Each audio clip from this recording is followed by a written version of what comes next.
विधान परिषदेची निवडणूक सध्या सुरू आहे. काही वेळापूर्वीच तुमच्याकडे जिल्ह्यातील अ, अनेक नेते सुद्धा येऊन गेलेले आहेत. नेमकं ह्या विधान परिषदेच्या निवडणुकीकडे कसं पाहिलं जातंय?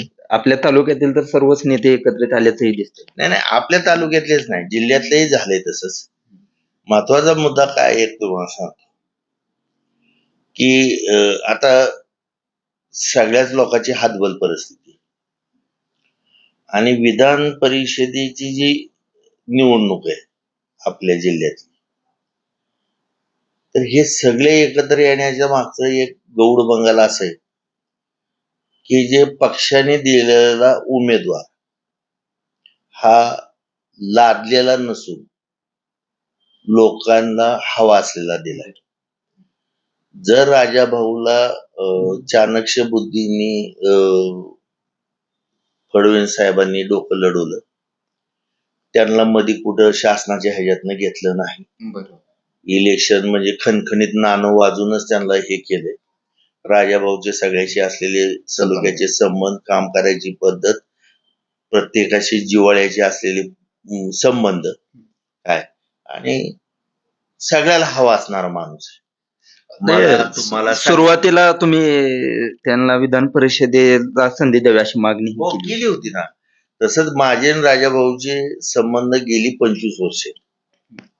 मी लहान धाकट्या भावासारखं राजाभाऊला मानतो आणि तो अतिशय सरळ मार्गी आहे. थोडस पूर्वी थोडासा स्वभाव त्याचा तापड किंवा तडकाफडकी आमचा बी होता, त्याचा बी होता असं म्हणता येणार नाही. आम्ही त्यातनंच गेलेलो आणि तो असतो त्या वयामध्ये काय. पण खरी काम करायची धमक, की दिलेल्या शब्दाला जागणं, हे करणार म्हणजे करणार काय, हे जो ठामपणा त्याच्याकडे आहे, तो दुसऱ्या पुढाऱ्यासारख्या थापा, उडाला बुदगुल्या करणं किंवा काय शाब्दिक कोलांट्या करणं असलेल्या गोष्टी नाहीये.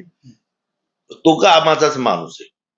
आणि त्याच्या बाबतीत तुम्हाला सांगतो, विरोधक सुद्धा म्हणतील की आम्हाला योग्य ठरलं आणि सगळ्याला भावल, सगळ्याला चांगला वाटेल अशी उमेदवारी मुख्यमंत्र्यांनी बरेच बारकाईने डोकं चालून त्याला दिली. आणि मला तर असं वाटतं की वास्तविक आता हे दुर्दैव आहे की व्हायला पाहिजे होतं बिनविरोध.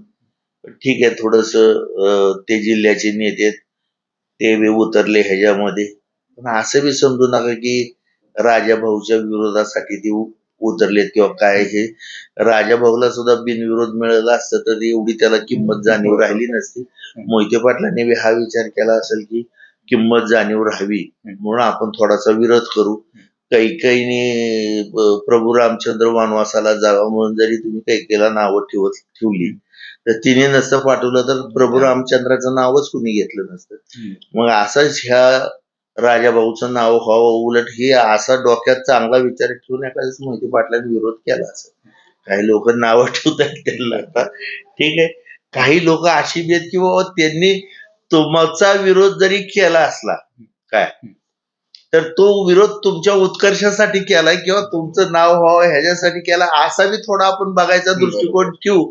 आणि जसं सगळे एकत्र आलेत राजाभाऊला निवडून आणायसाठी, त्याच्यामध्ये ह्यांचं बी योगदान आहे असं समजून आपण काम करू.